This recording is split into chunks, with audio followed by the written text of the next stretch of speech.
à tous, bienvenue sur la Bulle French Touch, l'espace d'Ambi qui est dédié aux industries culturelles et créatives. On vous propose un nouvel atelier qui est dédié à la présentation des prochaines étapes de l'appel à projet culture immersive et métaverse de France 2030 et qui est opéré par BPI France. Et pour ça, on a le plaisir d'accueillir Maude Clavier, qui est président du Conseil national pour la XR, Fabrice Cadetbé, conseiller culture pour le secrétariat général pour l'investissement, ainsi que Romain Dudognon, qui est responsable de l'expertise et qui opère chez nous, chez BPI France, le programme. Merci à tous. Bonjour à tous, ravi de vous accueillir ici sur la Bulle French Touch. Bienvenue. Alors pour ma part, donc effectivement, je m'appelle Maude Clavier, je préside le CNXR, le Conseil national de la XR. C'est un regroupement de 10 associations françaises qui opèrent dans des domaines très variés. Ça va de la recherche, de l'industrie, à la culture, production, artistes. Donc nous nous regroupons tous sous un même chapeau. Maintenant, ce qui est très pratique pour tout le monde pour mieux identifier la filière XR et où est-ce que nous avançons. L'une de nos premières actions, ça a été il y a 2 ans de faire une étude de marché.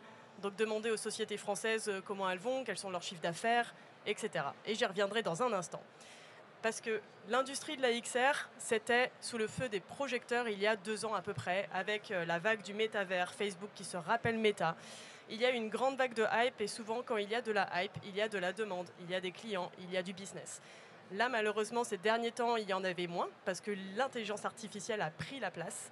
Mais il y a quelques semaines, quelque chose s'est passé. Il y a eu beaucoup d'annonces de hardware, de nouveautés, toutes aussi variées les unes que les autres. Donc vous voyez en bas à gauche Mark Zuckerberg qui porte des lunettes Orion. Ce sont des lunettes de réalité augmentée qui ont pris 10 ans à être réalisées et qui sont une prouesse technologique incroyable. Des lunettes de chez Snapchat, les Spectacle 5 qui ont été annoncées, qui intègrent de l'intelligence artificielle à la voix. Il y a des nouveaux casques de réalité virtuelle. En haut à droite, c'est les petits Lynx, le champion français. Je l'ai quand même mis sur la slide parce qu'il le vaut bien. Et donc, toutes ces annonces relancent un petit peu l'écosystème de la XR actuellement.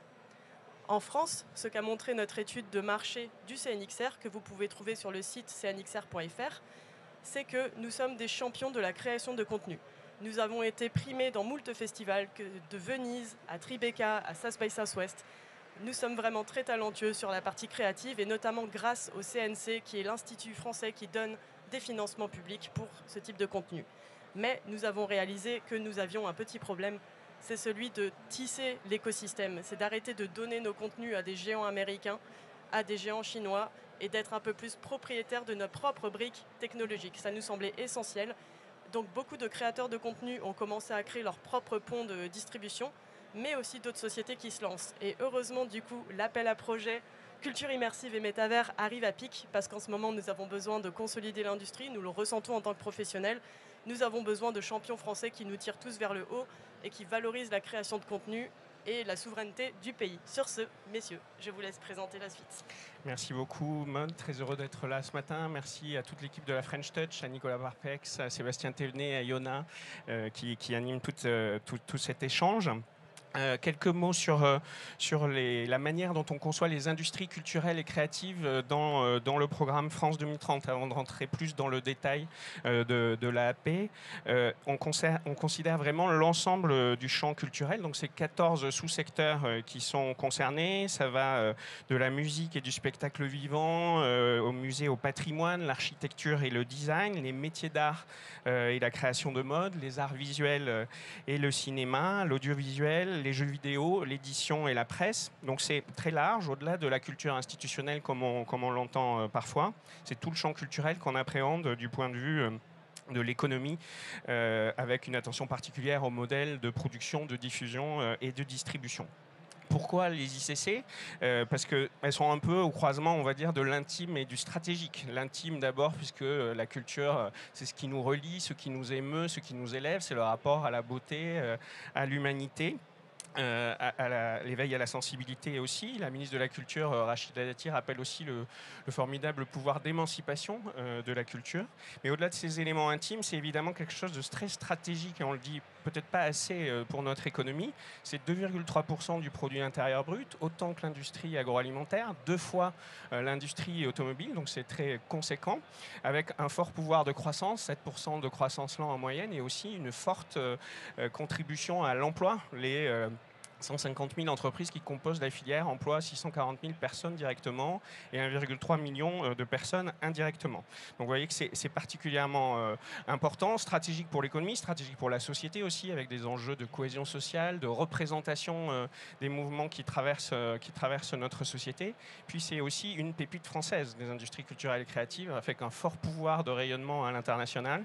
Je crois que quand on se remémore les cérémonies d'ouverture et de clôture des Jeux Olympiques, on voit que chacun des 14 sous-secteurs que j'évoquais était là présent, présentant la bannière de l'excellence française dans ce secteur. C'est ça qui nous a amené à intégrer la culture dans le plan en France 2030. Quelques mots sur ce programme. C'est 54 milliards d'euros pour accompagner les transformations de notre économie, à la fois pour mettre à niveau l'enseignement supérieur et la recherche, encourager l'innovation. Et aussi, on travaille sur plusieurs secteurs industriels plus stratégiques. Il y a les fonds marins, la conquête spatiale, l'avion bas carbone, la batterie du futur. Et il y a la culture qui est identifiée à l'intérieur de cette enveloppe avec 1 milliard d'euros consacré à la culture au sein de l'enveloppe. C'est une démarche collective qui associe tout le gouvernement. Évidemment, sur le volet culturel, le ministère de la Culture est très en pointe, mais on travaille aussi avec le ministère de l'Europe et des Affaires étrangères, la transition écologique, l'enseignement supérieur et la recherche. Et évidemment le ministère des Finances, donc c'est très large.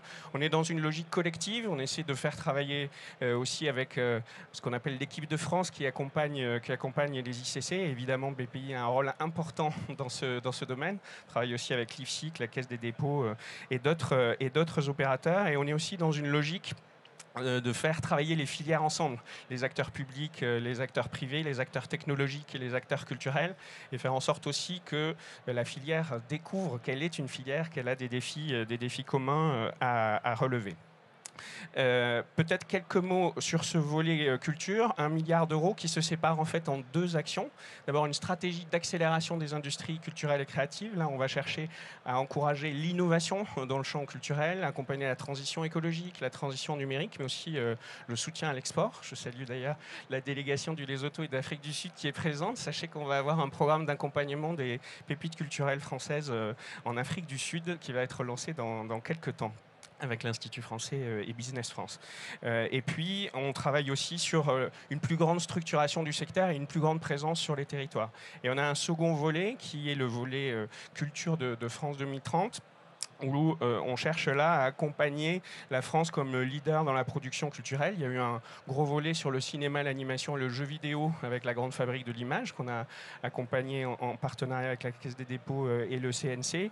Et puis notre appel à projet sur l'immersif qui nous rassemble aujourd'hui, qui est très central parce que l'idée c'est qu'on sorte un peu de la haute couture du système où on repart à zéro à chaque fois, où il n'y a pas de capitalisation, pour entrer vraiment dans une logique d'industrialisation et de filière avec des gains de productivité, avec un élargissement des publics.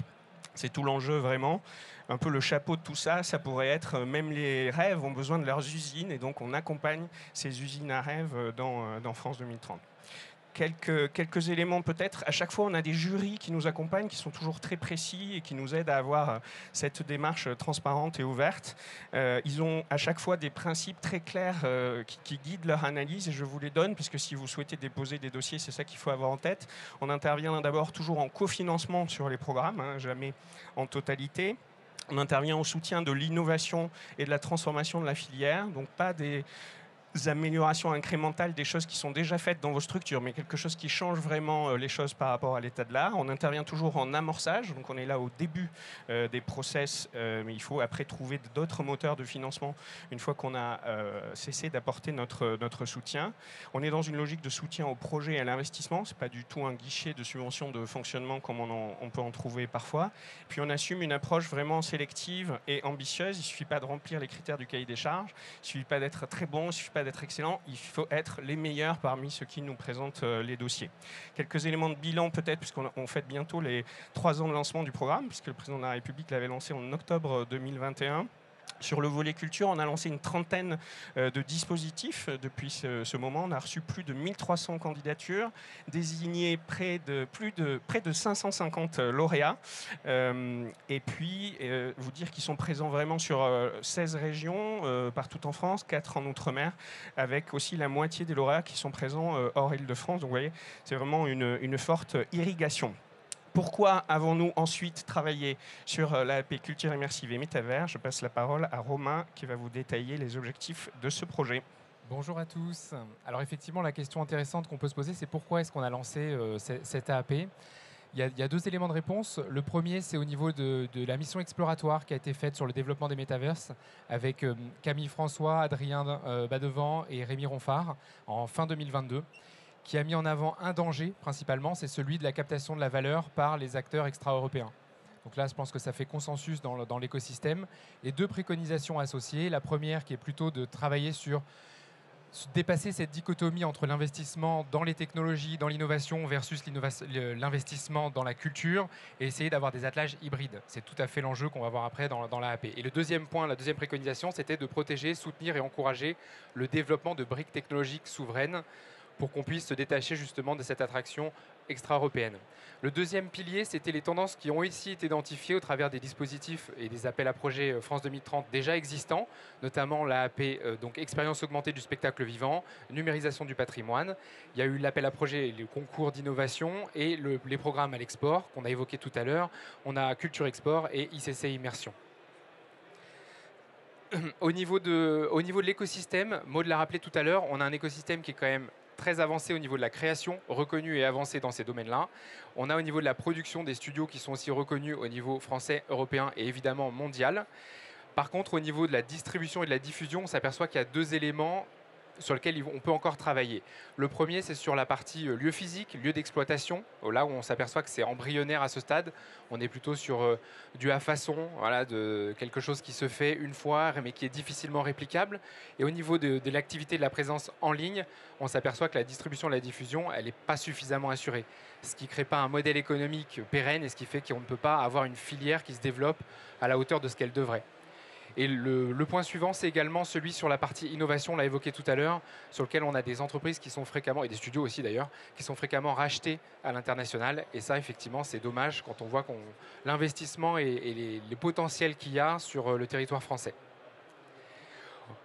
L'objectif et l'enjeu de l'écosystème souverain qui est voulu dans cette AAP, c'est vraiment d'avoir des briques technologiques qui soient souveraines pour qu'on puisse se détacher de ce qui se fait, notamment aux US et en Asie.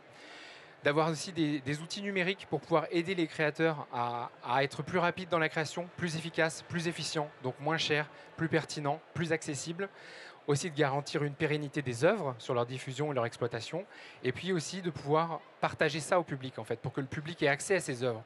Aujourd'hui, la plupart des œuvres que Maud a évoquées, enfin des grands salons, des grands rassemblements qu'a évoqué Maud tout à l'heure, les œuvres qui sont primées aujourd'hui, c'est très difficile de les voir. Vous ne pouvez pas les voir à moins d'être dans un timing très particulier, dans une ville très particulière au moment où ça se passe. Mais pour l'instant, c'est très difficile. Donc l'idée, c'est aussi de garantir l'exploitation et la rentabilité des œuvres à travers l'amorçage d'un réseau de diffusion et de distribution.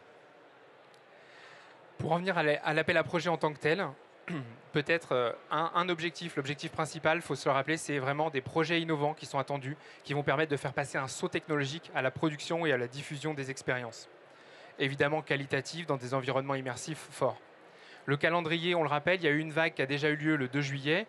On reviendra peut-être un peu dessus tout à l'heure. Et il y a deux nouvelles vagues qui vont avoir lieu. Une très rapidement le 26 novembre 2024 et une l'année prochaine en 2025, en novembre 2025. Deux types d'aides qui sont envisagées. Une aide, une plus petite aide à l'ingénierie, qui est faite pour lever des verrous technico, juridiques, économiques, avant de se lancer dans la réalisation du projet. C'est une petite aide. La subvention maximum qui est donnée est autour de 200 000 € pour des projets minimum qui font minimum 80 000 € d'assiette. Et il y a une aide, l'aide principale, on va dire, du projet, c'est l'aide à la réalisation en tant que telle du projet. Là, on va vraiment cibler des projets d'investissement qui vont présenter un niveau d'immersion fort et qui vont s'appuyer sur un vrai saut technologique. Trois exemples, les briques technologiques qui peuvent être faites pour concourir à la production, à accélérer la production des œuvres. Il peut y avoir aussi des plateformes de distribution, que ce soit physiques ou en ligne. Et il peut y avoir également des dispositifs en lien avec la valorisation du patrimoine culturel, des médiations culturelles, en lien avec les établissements publics, par exemple. Pour ce type de projet-là, évidemment, on ne va pas s'intéresser aux technos type cloud ou infrastructure. Ça, il y a déjà des appels à projets qui suivent ce type de technologie. Et on n'est pas sur un appel à projet qui finance la création d'œuvres. On l'a évoqué tout à l'heure, le CNC le fait très bien. Et donc, du coup, si jamais vous avez des projets de ce type-là, vous pouvez vous rapprocher de ces acteurs-là. Le format de l'aide, c'est de la subvention et on n'a pas de plafond ni de minimum. Le minimum, c'est 400 000 euros d'assiette, mais il n'y a pas de plafond maximum de projet ni de minimum pour l'aide. Je vais revenir peut-être rapidement. On a vu les critères tout à l'heure, on a vu la grande doctrine France 2030 qu'a rappelé Fabrice tout à l'heure. Je pense que c'est intéressant de revenir au-delà du caractère innovant, du saut technologique, de parler des 4 grands critères de sélection. Le premier, c'est est-ce qu'on participe vraiment à la structuration de la filière? Comment est-ce qu'on le fait? Donc là, on parle d'enjeux de standardisation, d'enjeux d'interopérabilité, d'enjeux de constitution d'une chaîne de valeur. Voilà, donc ça, c'est vraiment le premier critère de sélection. Le deuxième, ça va être la pertinence dans le secteur des ICC. On l'a évoqué tout à l'heure, il y a énormément de verticales, il y en a 14. Parfois, on peut avoir des imaginaires qui nous poussent en se disant tiens, il y a tel ou tel type de sujet, ça doit être dans les ICC. Finalement, ça ne l'est pas forcément. Donc bien vérifier qu'on est sur un applicatif ICC et qu'on est sur un projet qui va ouvrir des perspectives, ouvrir une diffusion à du large public. C'est tout l'enjeu de l'AAP, de dépasser les expérimentations locales à l'échelle plus petite. Le troisième point, c'est vraiment la capacité à réaliser le projet, le réaliser techniquement, mais aussi économiquement. Est-ce qu'on a le modèle économique qui va bien, qui est viable dans le temps? Et est-ce qu'on a une cohérence entre la structure qui porte le projet et l'ambition du projet? Une petite structure qui a 10 000 euros de fonds propres qui vient de se créer, est-ce qu'elle a l'ambition de porter un projet à 3 millions d'euros? Il faut se poser les bonnes questions, avoir le plan de financement qui tient la route. Et le quatrième point, c'est l'impact du projet. Donc on a évoqué l'impact sur la filière, mais l'impact sociétal, l'impact au niveau environnemental, l'impact au niveau de la responsabilité sociale aussi. Et puis effectivement, les projets qui ont un impact environnemental négatif ne pourront pas être retenus. Merci beaucoup pour votre attention. Je vais laisser la parole à Maude pour les quelques questions. Oui, tout à fait. Alors évidemment, on sait que récemment, il y a eu un premier appel et il y a eu une première vague de dépôt des projets. Je voulais vous demander déjà combien, si vous pouvez le communiquer évidemment, combien de personnes ont déposé. Oula. Combien de personnes ont déposé et est-ce que vous avez identifié des tendances particulières, par exemple des demandes qui étaient plutôt focus sur le hardware, le software, la distribution en salle ou à la maison, ou est-ce que c'était varié? Peut-être préciser, juste une précision par rapport à ce que disait Romain, juste avant de répondre à ta question, Maude. En effet, ce n'est pas un dispositif de soutien à la création, mais en revanche, si une nouvelle création nous permet d'être le démonstrateur d'une nouvelle technologie, on peut, dans ces cas-là, avoir un accompagnement avec une limitation à 50% des dépenses sur l'objet de création, mais qui n'est pas pris comme un objet de création en lui-même, mais comme plutôt le démonstrateur de la nouvelle technologie qui transforme. Tout à fait, on va pouvoir mobiliser en fait différents régimes d'aide pour pouvoir faire un attelage hybride que j'avais évoqué tout à l'heure, pour pouvoir évoquer justement et soutenir des projets qui mélangent à la fois un peu de contenu si on est dans le cadre d'un démonstrateur, dans la limite maximum de 50% du budget total. Pour répondre à la question, il y a 63 dossiers en fait, qui ont été reçus le 2 juillet pour notre première vague. Il y en a 45 qui ont été transmis au jury qui sont en cours d'examen. Les auditions auront lieu dans les prochaines semaines pour les premiers. On a aussi essayé de tirer les leçons des précédents appels à projets. L'idée de donner des informations plus rapidement aux candidats lorsqu'ils ne sont pas retenus. Précédemment, on ne donnait l'info sur les non retenus qu'en même temps que les retenus tout à la fin du process. Donc ça faisait perdre du temps, on va dire, pour ceux qui souhaitaient représenter dans une vague successive. Donc là, maintenant, ce qu'on fait, c'est qu'à chaque fois qu'un projet ne passe pas à l'étape suivante, on le lui dit pour qu'il puisse préparer la prochaine étape avec le maximum de temps donné. Ce qui peut être... alors, il y a une variété des thèmes, je laisserai Romain détailler, mais on a à la fois des choses sur la diffusion des expériences immersives, sur des standardisations de process et des formes de plateformes. On a des choses dans l'univers du jeu vidéo, on a des choses dans l'univers de la XR. C'est très large. Il y a des actions aussi des établissements publics qui cherchent à s'engager dans ces démarches. Romain, peut-être tu souhaites compléter. En fait, on s'aperçoit qu'on a vraiment déjà la première chose qu'on peut voir, c'est la qualité des dossiers. On a des dossiers qui sont quand même très qualitatifs. Le deuxième point, c'est qu'effectivement, on a des technologies qui sont assez variées. On peut avoir des choses qui sont très en lien avec des casques, de la réalité virtuelle, de la réalité augmentée, avec des projecteurs, avec des lieux physiques, des lieux itinérants. Donc on voit qu'on a de la distribution en ligne, du metaverse. On a des choses qui sont très variées d'un point de vue technologique et aussi sur la verticale ICC applicative. On a des choses en lien avec le spectacle vivant, d'autres qui sont plutôt applicatifs muséales, d'autres qui sont plutôt divertissement culturel. Voilà, on a médiation un peu scientifique et culturelle. On a un panorama qui recouvre quand même beaucoup de choses. Donc c'est ça qui est très pertinent pour cette vague. les conseils qu'on peut donner aussi dans les leçons qu'on tire sur les dossiers qu'on reçoit. Bien compléter les dossiers, hein. Il y a des dossiers qui sont précis, il y en a d'autres qui le sont moins. Ne pas imaginer qu'il faut faire long pour faire bien, hein. C'est plutôt boileau, ce qui se conçoit bien s'énonce clairement, donc n'hésitez pas à être dense et précis plutôt que long et vague. Le jury est très très précis lui-même, donc voilà, on la lui fait pas pour parler poliment, et il veut vraiment avoir de la matière à analyser. Ne pas hésiter aussi à être assez détaillé dans les éléments qui sont donnés. Le jury est soumis à l'obligation de confidentialité, donc si vous voulez qu'on accompagne vos projets, il faut nous en dire un peu plus que simplement le pitch public qui peut être fait dans des présentations générales. Peut-être un point qu'on observe sur les dossiers et qui mérite une attention particulière, on l'a dit un peu tout à l'heure dans la définition de l'innovation qu'on souhaitait accompagner, on n'est pas là pour accompagner la V32 d'un programme commencé il y a 10 ans. On est vraiment pour accompagner un saut technologique. Donc ça ne veut pas dire qu'on n'accompagne pas des projets lorsqu'ils changent d'échelle, on va dire. On est au contraire là pour accompagner des projets qui changent d'échelle, mais il faut que ce soit vraiment de cet ordre-là. Donc en gros, on va chercher à débusquer ce qui n'est qu'incrémental versus ce qui est véritablement une innovation qui va changer les choses pour la filière. C'est peut-être le principal élément de bilan ou d'analyse qu'on peut tirer sur les dossiers qui nous ont été présentés. Complètement, je partage complètement. Peut-être qu'on peut même aller un peu plus loin sur la partie pour différencier les projets qui sont justement à impact technologique fort, bien penser à les positionner par rapport à un état de l'art. C'est à vous de faire l'effort de positionner technologiquement et d'un point de vue produit le projet que vous allez proposer par rapport à l'état de l'art. Et pour les projets qui ont aussi une vocation forte, ou en tout cas le cœur du projet est très axé filière, bien penser à mettre en avant comment est-ce qu'on embarque cet écosystème. Ne pas juste dire, ça sera génial, on va avoir un lieu qui va être génial et qui va embarquer tout le monde. Est-ce qu'on a dans le consortium des gens qui justifient et qui crédibilisent un peu cette proposition? Est-ce qu'on a des lettres d'intention? Est-ce qu'on embarque vraiment la filière? Au-delà de le dire, est-ce qu'on est capable de démontrer qu'on est en capacité de le faire? Voilà. J'ai une autre question, c'est savoir un peu la taille des entreprises, parce que dans l'étude du CNXR, on a vu qu'il y avait beaucoup de TPE et PME dans le secteur, pas mal de TPE et PME qui nous contactent au CNXR pour dire « Ah, est-ce que ma boîte peut y aller? Est-ce que c'est pas seulement les grands groupes qui vont obtenir des aides, etc. » Donc est-ce que vous pouvez nous dire à travers ce premier appel, est-ce qu'il y a eu pas mal déjà de TPE, PME? Est-ce que vous pouvez rassurer un peu l'écosystème présent, comme quoi vous allez les soutenir?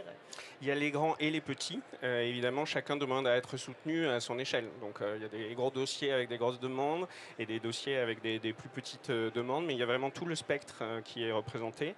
On voit aussi une variété dans la maturité des réflexions, avec parfois des aides à l'ingénierie qui nous sont présentées justement pour avancer dans la maturation du projet. Et le jury est très attentif effectivement à qui est en face de nous, quels sont les moyens de la structure, quel est l'effet utile de la subvention, est-ce que ça vaut le coup de venir au soutien.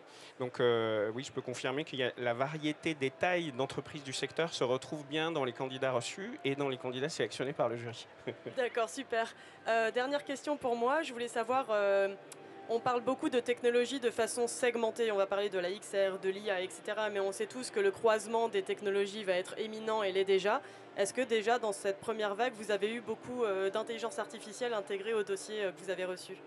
Si vous pouvez en dire un mot. Oui, il y en a. Alors, je ne sais pas si on peut rentrer dans le détail des projets, mais en gros, comment l'IA peut servir dans certains domaines, une expérience renforcée d'interactivité avec, par exemple, des personnages de jeux vidéo ou d'autres éléments. Mais on retrouve en effet de l'IA dans plusieurs projets. Et l'approche immersive au sens large, il y a la XR, mais il y a aussi l'immersive dans des lieux qui est aussi présente. Donc, il y a vraiment la variété des thèmes. Oui, le croisement technologique, il se fait sur l'IA, mais il se fait aussi sur d'autres sujets. Quand on parle du hardware, effectivement, on intègre aussi l'électronique et les dernières technologies. Quand on parle du son, il y a aussi ces choses-là. Donc, évidemment, il y a de l'IA, il y a la croisée de plusieurs technologies. Juste à avoir le tropisme de l'AAP qui est autour de l'immersif. Donc, bien voir si ces technologies-là s'intègrent bien au service de l'immersif et de la culture derrière. Et en effet, Romain, tu évoquais le son, c'est un des éléments aussi. Il y a plusieurs projets autour du son immersif qui sont là. On voit bien souvent la qualité du son. C'est ça qui fait, au-delà de l'image, la manière dont le cerveau ressent qu'il est véritablement engagé dans la situation qui est présentée. Donc c'est un des points qui est en effet présent. Donc multi-technologie, multi-acteurs au service d'un multi-succès de la filière, on espère. Bon, c'est super de savoir que c'est diversifié. Est-ce qu'on a le temps de prendre une question ou deux ? Bon bah super. C'est toi qui passes le micro, c'est moi. Ok. Bah, si quelqu'un a une question, n'hésitez pas à lever la main. Ah, il y a une question. Bonjour, oui, je voulais savoir, vous avez parlé de 63 projets, quelle était la répartition entre aide à la réalisation et ingénierie en termes de nombre de projets, et si vous étiez satisfait de ce point de vue-là, de la répartition. Et l'autre chose, vous avez insisté sur l'aspect environnemental, est-ce qu'il y a des critères particuliers par rapport à ça parce que tout dispositif numérique, qu'il soit in situ ou en ligne, il y a un impact environnemental de toute façon.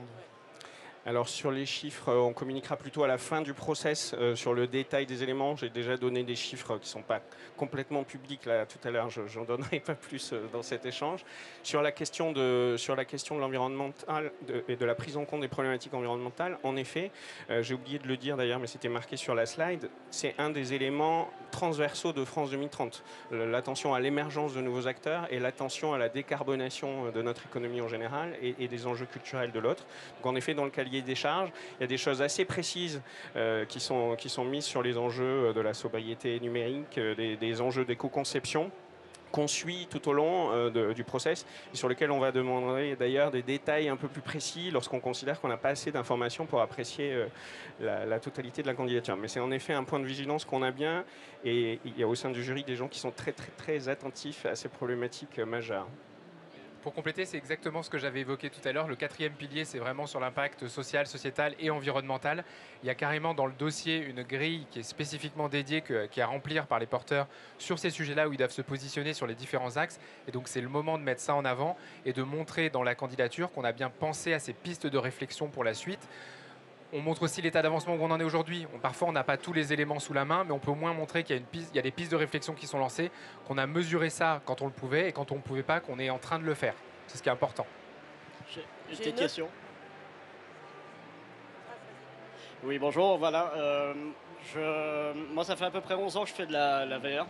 Donc, on a été beaucoup de pionniers, et on a tous fait ça, ensuite ça. Et comme on en est tous là en ce moment, sur quels critères vous basez-vous pour ceux qui ont moins de trésor? Est-ce qu'il y a des exceptions, des possibilités? Alors, l'analyse financière, elle est globale sur le projet. Comme je l'évoquais tout à l'heure, ça va dépendre de l'ambition du projet, de la taille de la structure. C'est une toute petite structure avec un énorme projet ambitieux, on va vous demander un plan de financement qui soit cohérent. Donc ce n'est pas forcément spécifiquement sur la trésorerie, c'est plutôt sur le plan de financement global dans le temps. Donc vous n'avez pas nécessairement besoin d'avoir l'intégralité des fonds propres et l'intégralité de la trésorerie au démarrage du projet. Par contre, il faut que ce soit un plan de financement crédible pour la suite et pour que vous montrez que vous êtes en capacité de bien tenir le projet. Entre guillemets, que le projet ne va pas s'arrêter à mi-chemin. D'accord, Voilà. donc avec un consortium ou un partenaire, en principe, c'est mieux. Tout à fait. Et si jamais vous êtes dans le cadre d'un consortium, évidemment, chacun est responsable dans son plan de financement à la hauteur de son devis à lui et de son implication dans le consortium. On ne lui demande pas d'avoir l'intégralité. Et idem, si quelqu'un est très bon financièrement dans le consortium, ça ne veut pas dire que ça crédibilise l'intégralité. Ça couvre une partie, mais il faut que l'intégralité des membres soit bien responsable de son devis et ait le plan de financement qui va bien. La question des fonds propres est appréciée vraiment au cas par cas. Il y a juste une règle juridique générale qui est qu'on ne peut pas aider des entreprises en difficulté, mais ça c'est le plan général des aides de l'État. Ça me fait penser à une autre question que je vais vous poser rapidement en attendant la prochaine. C'est sur les fonds privés. On a remarqué nous aussi au CNXR qu'on avait beaucoup de mal à attraper des investissements privés. Dans notre secteur, c'est 2% par rapport à d'autres industries qui sont à 10%. Et je me demandais si vous aviez particulièrement des liens ou si vous aviez évangélisé auprès de fonds privés pour faire effet de rebond sur votre appel ou si pas du tout, enfin juste pour savoir. La logique de France 2030, c'est l'effet de levier. Donc quand je disais qu'on intervenait en cofinancement, c'est bien ça la logique. Nous, on intervient avec des plafonds qui sont fixés par les règles européennes sur les aides d'État, donc on ne peut pas aller au-delà de certains éléments. On peut aider plus de plus petites structures, on peut aider plus des projets très innovants, mais le complément de financement, et notamment de financement privé, est majeur. Donc ce qu'on essaie de faire partout, c'est de dire aux investisseurs, l'État croit dans le caractère stratégique de cette filière, c'est pour ça qu'il investit autant d'argent dedans. J'allais dire, faites comme nous. En tout cas, on vous aide d'une certaine manière à dérisquer le secteur. C'est tout l'enjeu pour nous. Et c'est aussi l'enjeu de moments comme celui-ci à Big pour dire aux investisseurs, accompagnez-nous dans cette démarche de transformation de la filière. C'est vraiment, je ne plaisante pas, il n'y a pas des tonnes de filières tout autour de nous. Il n'y a pas des tonnes de filières où on peut avoir un leadership mondial. C'en est une. Et donc, il faut savoir les actifs sur lesquels on s'appuie. Et je pense que c'est de l'argent bien investi dans ce champ des ICC. Même en complément sur ce qu'a évoqué Fabrice, il y a aussi un autre point qui est important, c'est souvent ce qui refroidit un petit peu les investisseurs. Ça peut être soit la mécompréhension de l'écosystème, du secteur, de la technologie, ce qui depuis 2022 commence à devenir maintenant un peu plus clair, un peu plus visible, même si ça évolue très régulièrement, avec notamment les croisements technologiques. Et le deuxième point, c'est souvent le manque de modèle économique. Parce que c'est quand même clé pour un investisseur d'avoir de la visibilité sur ce modèle économique.